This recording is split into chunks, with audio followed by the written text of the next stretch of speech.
everyone, I hope you're having a great week. We are on a third try of this, having some major computer issues.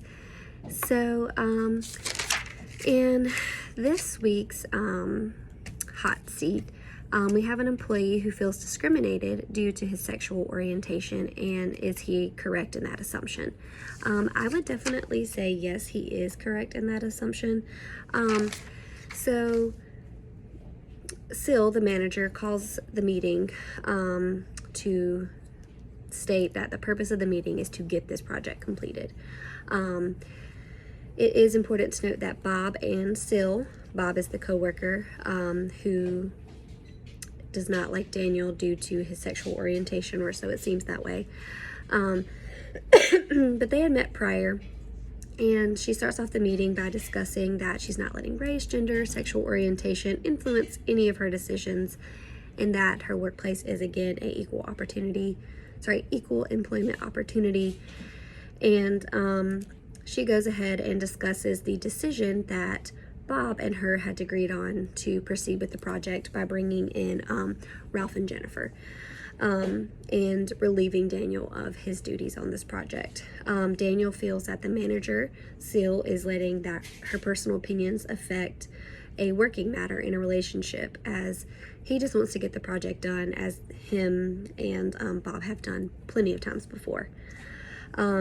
He feels like if they are to bring on Ralph and Jennifer onto this project, that it's just going to create a cycle amongst the company. So now every time someone has a problem with either Daniel or someone else who may be a part of the LGBTQ community, it'll just be a cycle, and we'll be back doing this again and again, or at least that's how Daniel feels.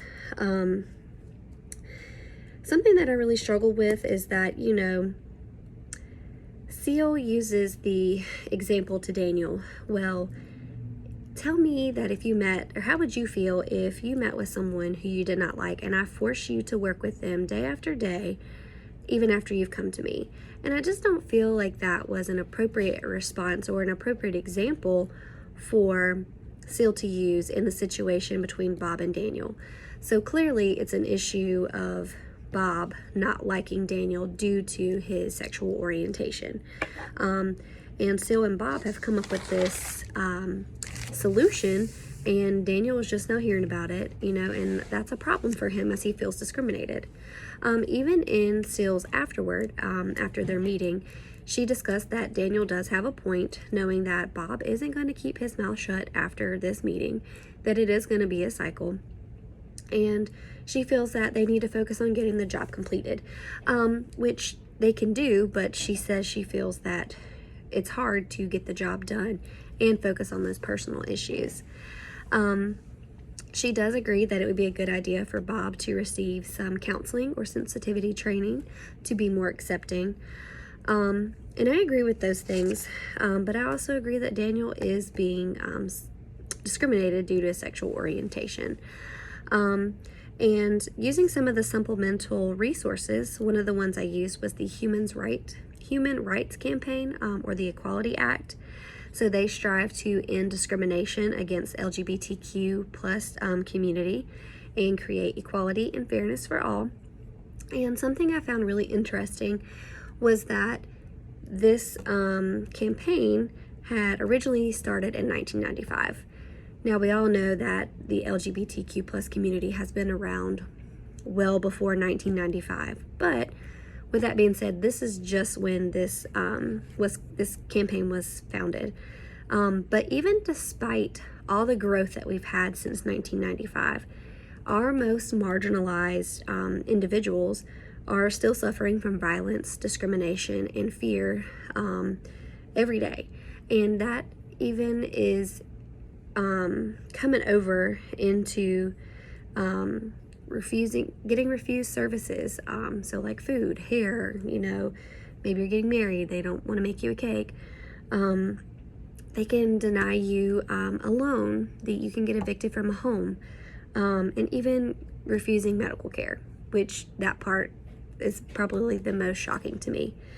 And within this website, you can go and look at a map of the U.S. and you can pick between employment, education and employment, education, and goodness, I'm so sorry.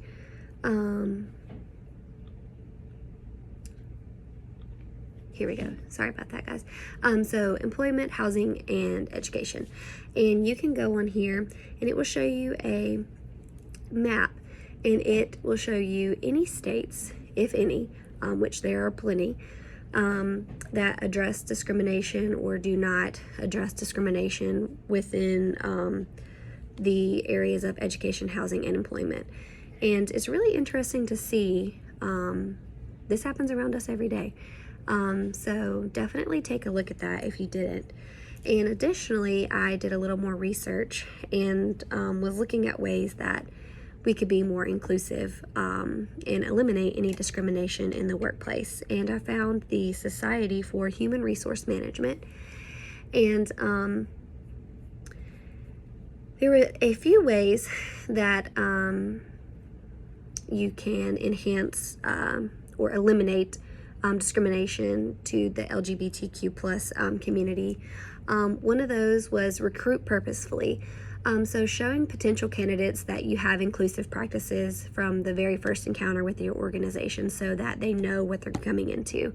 So in this situation, Bob, I feel like he's never seen a gay person, or so that's how he's making it out to be. And now that he knows that Daniel was gay, he's off the bat, he's over it. So really, advertising the benefits of working with, others who are different from you, and just really communicating with your employees and your company about your expectations, your values, your policies.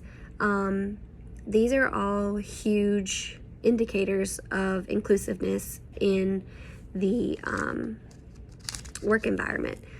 Really setting those expectations and policies is probably going to be the most beneficial in this situation, or just in any situation, because it's probably the most effective practice.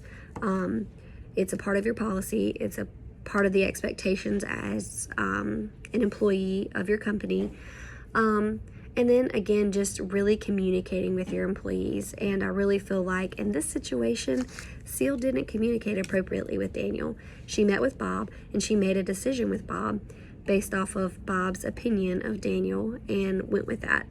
And she didn't give Daniel the opportunity to even come up with a solution until the situation, quote, got heated, according to her. So I do feel that he is correct in his assumption that he was getting discriminated due to his sexual orientation, and I look forward to reading your responses.